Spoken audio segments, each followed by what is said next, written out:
Case சிலிண்டருக்கு மானியமா 100 ரூபா தரேன்னு சொன்னீங்களே, என்னாச்சு? கரும்புக்கு ஆதார விலையா 4000 ரூபா தரேன்னு சொன்னீங்களே, என்னாச்சு? ரொம்ப நாள் கல்யாணமே ஆகாம இருக்கிற பெண்களுக்கு அவங்களுடைய கல்வி தகுதிக்கு ஏற்ப அரசு வேலை கொடுப்போம்னு சொன்னீங்களே, என்னாச்சு? இதெல்லாம் வெறும் சாம்பிள் தான். இதோட ஹைலைட் ஒன்று இருக்கு. மாநில அரசால முடியவே முடியாதுன்னு தெரிஞ்சுக்கிட்டோம், நாங்க வந்தா நீட்டை ஒழிப்போம். ஆகா ஆகா ஆகா ஆகா, எவ்வளோ பெரிய ஒரு மோசடி இது!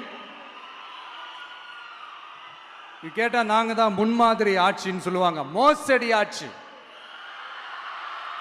மோசமானவங்களே முக்கியமானவங்க கேள்விப்பட்டிருக்கிறீங்களா? அந்த மாதிரி மோசடி ஆட்சியிலேயே முக்கியமான ஆட்சி இந்த திமுக ஆட்சி.